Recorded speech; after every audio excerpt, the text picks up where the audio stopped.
Welcome to my channel once again, and we are going to continue on the antihypertensive drugs. And today we focus our lens on vasodilators and their role they play in hypertension. So let's look at the mechanism of action of vasodilators. So the name dilate means to open. So what they do is they cause dilation in the arterioles and then the veins.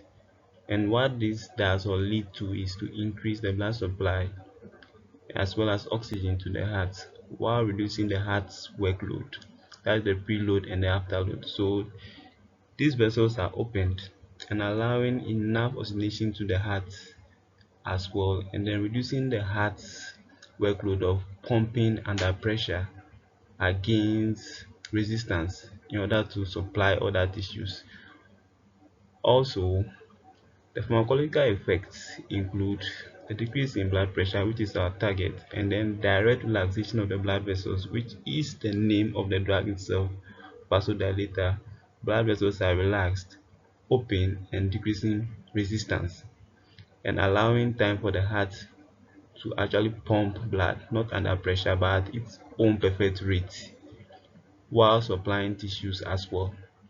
One thing you need to note about vasodilators is that they have the tendency, it's a may, so they have the tendency to increase heart rate and cause occasional paradoxical tachycardia.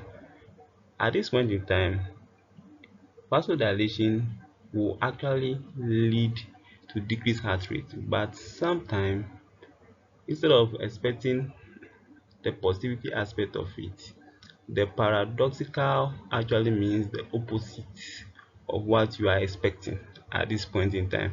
So instead of you expecting maybe bradycardia or a decreased heart rate, since the blood vessels are open, it can also force the heart to now pump harder or increase heart rate for delivering of oxygen and then blood to tissue, because at this time the vessels are opened and then pressure has decreased to the extent that maybe it's not reaching other organs, so it's going to be forced to pump harder.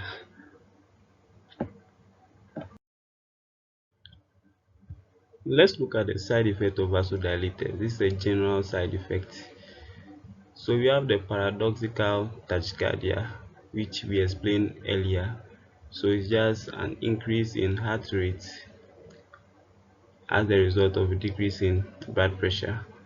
Then we have orthostatic hypotension, which has to do with sudden drop of blood pressure after just standing, after you had been sitting for a while or lying down for a while, stood up and then sudden drop in blood pressure, coming up with signs and symptoms like lightheadedness and dizziness.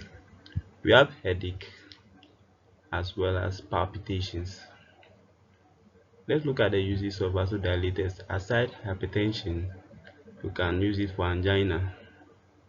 Some few examples are isosobide dinitrate, and we have isosobide mononitrate, hydralazine, nitroglycerin, minoxidil, sodium nitroprusside. So these individual drugs may elicit the above side effect, but individually they all have a specific side effect. But as we progress on to other conditions, we'll throw more light on these individual drugs. Thank you for your time, and then until we meet next time, God willing, we'll continue with other antihypertensive drugs.